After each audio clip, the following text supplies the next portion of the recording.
Saudara dan saudari terkasih, Injil kita pada minggu ini diambil dari Injil Lukas bab 13 ayat 22 sampai 30. Dalam perjalanannya ke Yerusalem, Yesus berkeliling dari kota ke kota dan dari desa ke desa sambil mengajar. Lalu ada seorang yang berkata kepadanya, "Tuhan, sedikit sajakah orang yang diselamatkan?" Jawab Yesus kepada orang-orang di situ, "Berjuanglah untuk masuk melalui pintu yang sempit itu, sebab aku berkata kepadamu, banyak orang akan berusaha untuk masuk, tetapi tidak akan dapat. Jika tuan rumah telah bangkit dan telah menutup pintu, kamu akan berdiri di luar dan mengetuk-ngetuk pintu sambil berkata, 'Tuan, bukakanlah pintu bagi kami.' Tetapi dia akan menjawab dan berkata kepadamu, 'Aku tidak tahu dari mana kamu datang.'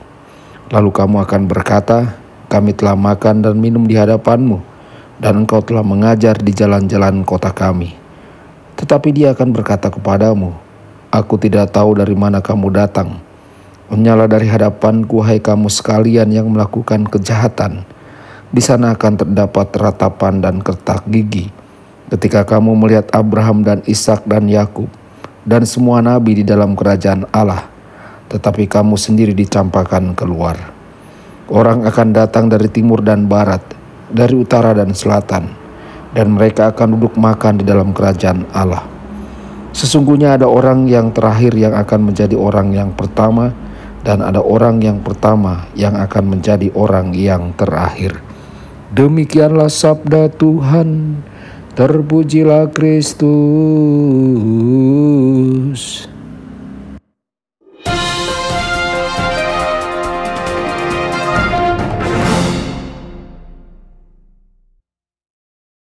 Saudara dan saudari terkasih dimanapun Anda berada, jumpa lagi dengan saya Romo Tedens dalam saluran Warta Kabar Sukacita.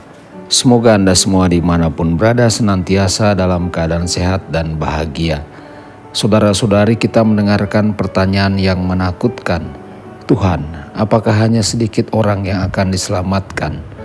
Yesus tidak menjawab pertanyaan itu secara langsung. Sebaliknya Yesus memberikan beberapa saran. Sepertinya Yesus menghindari pertanyaan seolah-olah jawabannya terlalu mengecilkan hati. Yesus mencoba untuk menggarisbawahi sulitnya kesuksesan.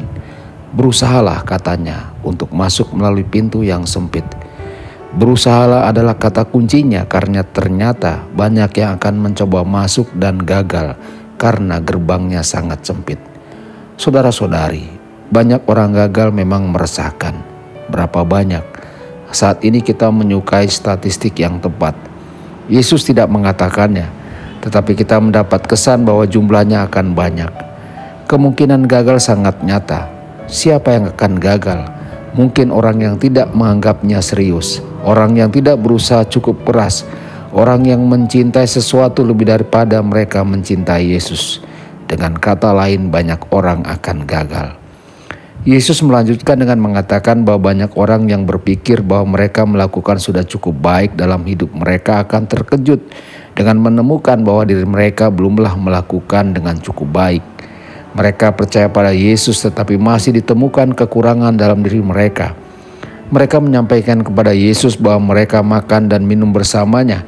Mereka menerima komuni setiap hari Minggu. Mereka akan menyaksikan berapa kali mereka mendengar Yesus berkhotbah di jalan-jalan mereka, berapa banyak mereka berkontribusi pada pengumpulan uang, tetapi hal itu tidak akan cukup. Namun orang lain yang tampaknya tidak begitu baik dalam hidup akan memasuki kerajaan Allah sebelum mereka. Kita akan menjadi kelompok yang mana? Saudara-saudari, Yesus memperingatkan kita bahwa hanya karena kita merasa sudah cukup baik tidak berarti kita akan berada dalam kelompok untuk diselamatkan. Kita harus mengikuti Yesus dengan ketulusan dan kejujuran, melakukan kehendak-Nya dan bukan kehendak kita sendiri. Tuhan Yesus memberkati dan menyertai Anda semua. Sabda Allah adalah kebenaran. Sabda Allah adalah kehidupan. Mari kita mencintainya Mari kita menghayatinya. Ya Tuhan yang ku muliakan, sabdamu angkat resahku.